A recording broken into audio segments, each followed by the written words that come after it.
বাংলাদেশের food সিকিউরিটিতে red zone, এখানে দুর্ভিক্ষ হতে পারে। ওই আমির হামজার বাড়ির পাশে 4টা ডিজেলের খনি আছে, বাংলাদেশে কোনো ডিজেলের সমস্যা নাই, পেট্রোলের সমস্যা নাই, আমাদেরকে ধ্বংসের অতলান্তের দিকে নিয়ে যাচ্ছে। আমি চলে আসি গোলাম মাওলা রনি। রনি ভাই, আপনার কাছে এই সময় আলোচনা হওয়ার কথা ছিল জ্বালানি তেলের বিষয়টি নিয়ে, যেহেতু যুদ্ধের কি প্রভাব বাংলাদেশে পড়বে সেটা এখন পর্যন্ত আমরা জানি না, যুদ্ধ কতদিন চলবে সেটাও আমরা এখন পর্যন্ত জানি না। কিন্তু আমরা সংসদে যে চেহারাটা দেখতে পাচ্ছি, দু দলের শুধুমাত্র জুলাইকে কেন্দ্র করে মুখোমুখি অবস্থান, সেটি আসলে জনগুরুত্বপূর্ণ যে ইস্যুগুলো, সেই ইস্যুগুলোকে ধামাচাপা দিয়ে দিচ্ছে কিনা, এবং এটা আসলে ভবিষ্যৎ থেকে খুব ভালো কোনো ফল বয়ে নিয়ে আসবে, আপনার কি মনে হয় রনি ভাই? প্রথমত হলো যে এখন বাংলাদেশের যে অবস্থা, আমার কাছে মনে হয় যে একটা সর্বদলীয় কমিটি করা উচিত সংসদের ভিতর এবং বাইরে। যারা প্রিচার আছেন, যারা সমাজে ইনফ্লুয়েন্স রাখেন, যারা মিডিয়া ব্যক্তিত্ব আছেন, সাংবাদিক, সাহিত্যিক, সবার ভিতর থেকে মানে সরকারের একটা বন্ড তৈরি করা। এবং এটা এখন সংসদে যে বিষয়গুলো নিয়ে আলোচনা হচ্ছে তাদের চাইতে বা সেগুলোর চাইতে হাজার হাজার গুণ বেশি গুরুত্বপূর্ণ। কেন গুরুত্বপূর্ণ?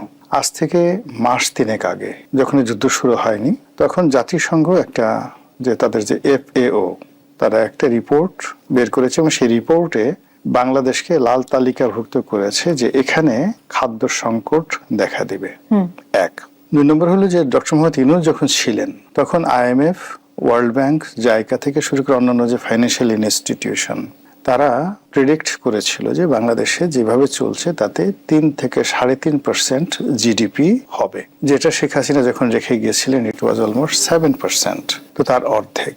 আমাদের দেশের যে অর্থনীতি এবং যেভাবে জিডিপি ক্যালকুলেশন হয়, সেখানে 3 থেকে 3.5% জিডিপি মানে এখানে অলমোস্ট 80 to 90% একটা ঝুঁকি থাকে দুর্ভিক্ষ হওয়ার। তো দেখুন, যখন মানে ওয়ার্ল্ড ব্যাংক বলছে, IMF বলছে যে এখানে 3 থেকে 3.5% জিডিপি হবে, ঠিক তার সঙ্গে জাতিসংঘের অন্য একটা প্রতিষ্ঠান যেটা FAO, তারা বলছে যে বাংলাদেশের ফুড সিকিউরিটিতে রেড জোন, এখানে দুর্ভিক্ষ হতে পারে, ক্লিয়ার ইট। এই যুদ্ধ শুরু হওয়ার পর সমস্ত অর্থনীতিবিদ বাংলাদেশের এবং দেশের বাইরে, ইনক্লুডিং IMF, তারা যেটা বলছে যে এই বাংলাদেশের যে অর্থনৈতিক সংকট, জিডিপি নিয়ে এমন অবস্থা হয়েছে যে এখন এই জিডিপি আর কোনো প্লাসে থাকবে না, এটি -1 to 2% হয়ে যাবে। আমার জানা মতে ব্রিটিশ দ্বিতীয় বিশ্বযুদ্ধের পর আমাদের যে ভারতের যে জিডিপি কিংবা আমেরিকা বা ইংল্যান্ডের যে জিডিপি, যেখানে খুব বেশি খারাপ অবস্থা গেছিল, তখনও সেটা মাইনাসে যায়নি। কিন্তু বাংলাদেশে এইবার এই মানে ফিসক্যাল ইয়ারে, অর্থ বছরে, এটা -2% যাওয়ার সম্ভাবনা আছে। এবং এই কথা সরকারি দলের একজন সংসদ সদস্য রেজা কিবরিয়া তার নিজে বলেছেন তার IMF এর সূত্র দিয়ে টেলিভিশনে। তো এরকম অসংখ্য ঘটনা, যে ঘটনাগুলো নিয়ে সরকারের অর্থমন্ত্রী, কর্তা ব্যক্তি, যে এরকম একটা পরিস্থিতি যখন হয় তখন আসলে সচেতন হওয়া ছাড়া আমাদের আসলে তেমন কিছু করার নেই। মানুষ যাতে অধৈর্য না হয়, ধৈর্য হারিয়ে না ফেলে। এবং আমরা যারা সমাজে বিভিন্ন কথাবার্তা বলি, আমার মাসুদ কামাল সাহেব, আমাদের কথাবার্তার মধ্যে যেন একটা ধারাবাহিকতা থাকে, ইনক্লুডিং ইউ, যেন আমরা এই সময়টাতে দেশ এবং জাতির পক্ষে একত্রে কাজ করি। এই বিষয়গুলো নিয়ে না তারেক রহমান সাহেব, না জামাতের সভাপতি শফিকুর রহমান সাহেব, তারা এটা ট্রু শব্দ এখন পর্যন্ত উচ্চারণ করেননি। এবং আমি এই যে ভাষায় আপনার সাথে কথা বললাম, আজ পর্যন্ত গত 3 মাসে এই 2 নেতার মুখ দিয়ে বা তাদের কোনো কর্তা ব্যক্তি, তাদের যারা সাহাবী রয়েছেন, তাদের যারা ডান হাত বাম হাত রয়েছেন, তাদের মুখ থেকেও এই জাতীয় সমস্যা নিয়ে কোনো কথাবার্তা আমরা শুনতেছি না।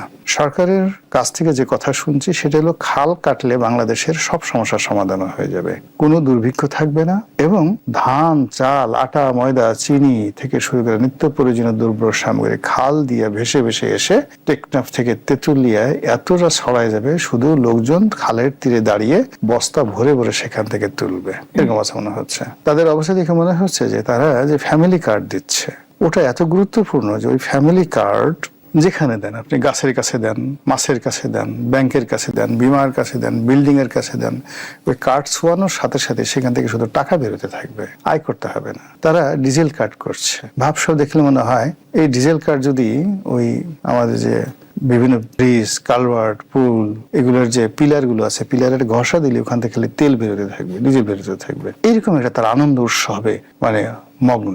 অন্যদিকে জামাত, এনসিপি, তাদের বক্তব্য হলো যে এই মুহূর্তে যদি জুলাই সনদ পাশ হয়ে যায় পাস হওয়ার সাথে সাথে বাংলাদেশে 100টা ডিজেলের খনি আবিষ্কার হয়ে যাবে, পাওয়া যাবে মুহূর্তের মধ্যে। আল্লাহ স্বপ্নে দেখাই দেবে যে তোমাদের আর জান্নাত ঠান্নাতের এই সমস্ত বেশি একটু পরে পরে করো। ওই জায়গাতে জামাতের বাড়ির নেতার, অমুক নেতার বাড়ির পাশে, ওই আমির হামজার বাড়ির পাশে 4টা ডিজেলের খনি আছে।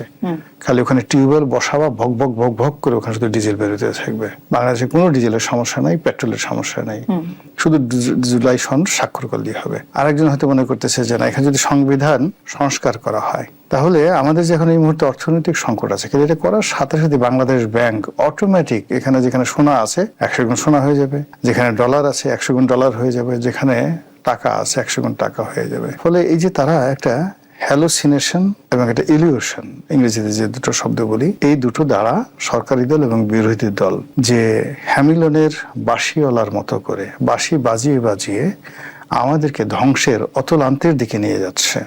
সংসদ কি আসলে কোন রকমের সমাধান ছাড়াই কোন আলোচনাতে চলছে? মানে এমনটাই তো মনে হচ্ছে না। আমি এখানে মানে এখানে সংসদের কতগুলো বিষয় থাকে। ফার্স্ট থিং হলো যে এখানে প্রশ্নোত্তর পর্ব থাকে, পয়েন্ট অফ অর্ডারে তারা দাঁড়িয়ে কথা বলে জনগুরুত্বপূর্ণ বিষয়, বা ওখানে সংসদে কারো যদি অধিকার ক্ষুণ্ণ হয়, এরপর তারা নোটিশ দেয়, যে কোনো জনগুরুত্বপূর্ণ বিষয়ে নোটিশ দেয়।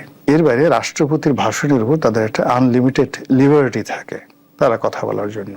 তো যে কয়টি অধিবেশন হয়েছে রাষ্ট্রপতির ভাষণের উপরে আলোচনা হয়েছে, অনেক বিষয়ে নোটিশ দেওয়া হয়েছে, অনেকে পয়েন্ট অফ অর্ডারে দাঁড়িয়েছেন। তো এই যে জিনিসগুলো হয়েছে, তারা সব ব্যাপার কথা বলেছে, মুক্তিযুদ্ধ নিয়ে কথা বলেছে, রাজাকার নিয়ে কথা বলেছে, তারপর শেষে তাদের ব্যক্তিগত স্বার্থ সংশ্লিষ্ট বিষয় নিয়ে কথা বলেছে, একে অপরকে ভুয়া ভুয়া বলেছে, একে অপরকে গালাগাল করেছে, ঠাট্টা করেছে, মস্কারা করেছে, সবই করেছে, কিন্তু আপনার আমার কথা বলা হয়নি। এটা বিরতি নেই।